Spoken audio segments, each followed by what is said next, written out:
All right, Apple unveiled the iPhone 16e earlier this week. To break down the good and the bad on the latest iPhone, I'm joined by Daniel Rubino, editor-in-chief of Windows Central. Daniel, thanks so much for joining the show. Thanks for having me. I have to ask, though, because with a name like Windows Central, being the editor-in-chief there, are you biased against iPhone? Are you an iPhone user here? I do have an iPhone. I do not use it as my main phone. I do test a lot of hardware. I don't know if I have a bias towards Apple. I do prefer Microsoft and Windows, obviously, but I do appreciate Apple and what they've done in the field of technology, and I do bring an interesting insight, I think, to that. Okay, all right. I had to ask, as soon as I saw Windows Central, I said, wait a minute. All right, so tell us about this new, cheaper iPhone. Of course, my big question when I saw the headline was, is it going to be powerful enough to run AI? And they say that it's going to be. So I guess, what are you sacrificing if you get the lower cost model here? Yeah, so it's a really nice model. Obviously, this is replacing the iPhone SE, which was their more budget-friendly model, which cost $429. This new one goes up to $599. So a lot of people are complaining about that because that might not seem like a huge difference, but when you're shopping in that market, that's actually a pretty big gap.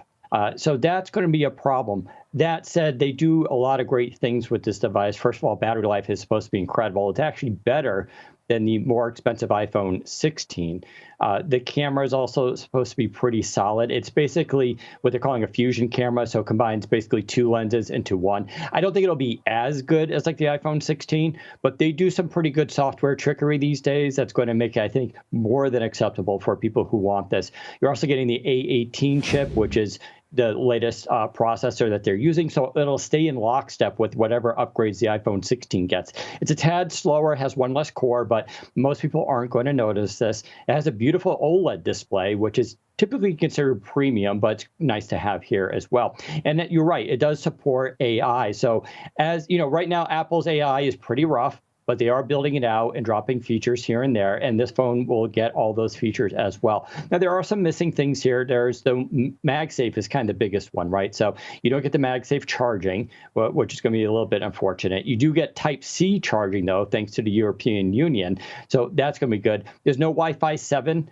which is not a huge deal, but again, it's a forward-leaning technology. Wi-Fi 7 is definitely better than the Wi-Fi 6, which is included here. I don't know if much people will notice it. This is also for the first time using Apple's new modem, which is called the C1. And they've been building this out since 2019.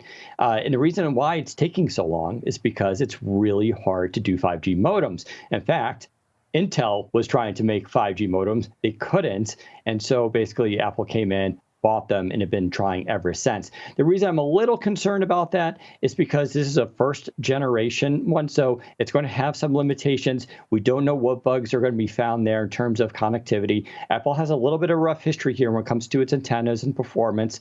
I think they'll eventually figure it out, but this has been delayed for them for a couple of years to come out. So I'm a little worried about that. But long term, this is really going to be a big thing for Apple because it allows them to optimize their hardware, the entire stack, which is what they're trying to do.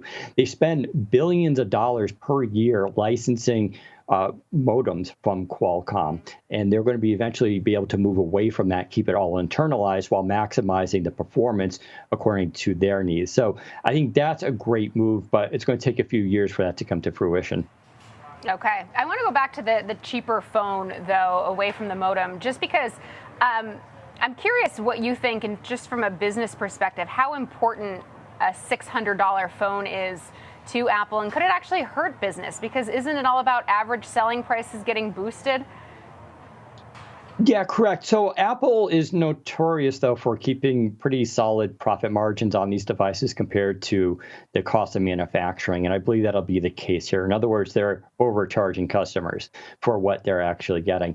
I think it's a super important market. This is great for people who just need a basic phone, aren't looking for all the latest features, generally older people, younger kids, or people switching from Android who want to try out what the iPhone and iOS ecosystem is like without committing, thousands of dollars to it. So it's a critical market.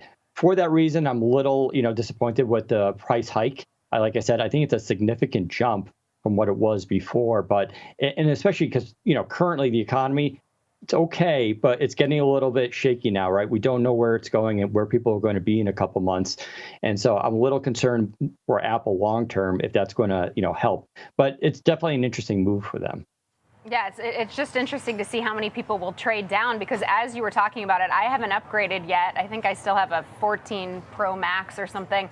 Right. But I was like, why wouldn't I just, to me, $600 seems cheap.